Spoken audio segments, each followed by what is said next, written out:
Fillimi i Big Brother VIP Kosova ka ndezur sërish gjithë skenën mediatike, duke sjellë emocione, diskutime dhe pritshmëri të mëdha.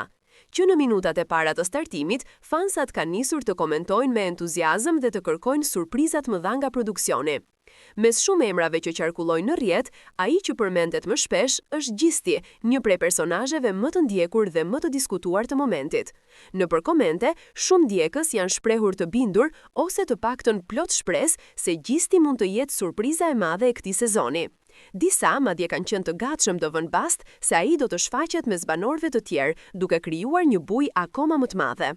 E gjithë kjo dëshirë e publikut vjen nga fakti që Ali ka krijuar një lidhje të fortë me audiencën dhe çdo lëvizje e tij ndiqet me shumë interes. Megjithatë, edhe pse fansat e duan këtë ide, realiteti është shumë më i vështirë se thjesht një hyrje në një show televiziv. Së fundmi, Gjesti ka kaluar një tragjedi familjare që i ka lënë gjurmë të thella. Ai ka humbur vëllain e tij, një dhimbje që nuk shërohet lehtë dhe që kërkon shumë kohë, kujdes dhe mbështetje emocionale.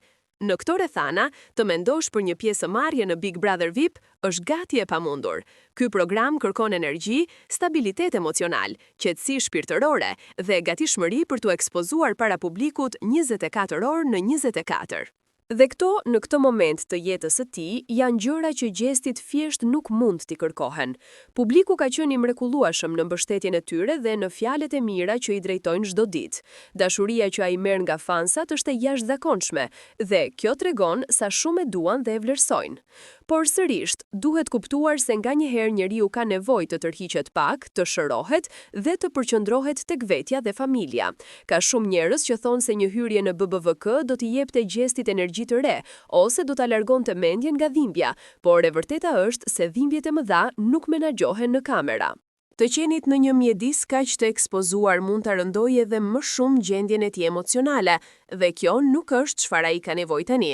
E rëndësishme është që ai të ketë qetësi, të marrë kohën e nevojshme për të kaluar këtë periudhë të errët dhe të rrethojë veten me njerëzit që e duan dhe e kuptojnë. Jeta personale dhe shëndeti emocional janë mbi çdo format, sado i madh dhe i rëndësishëm të jetë. Në fund, BBVK mund të presë. Fansat mund të vazhdojnë të shpresojnë, por mbi të gjitha duhet të respektojnë faktin që Gjestit i duhet kohë për të marrë veten. Ajo që ka më shumë rëndësi tani është që ai të jetë mirë, të gjejë forcë brenda vetes dhe të rikthehet kur të jetë gati, jo për spektakël, por për veten e tij.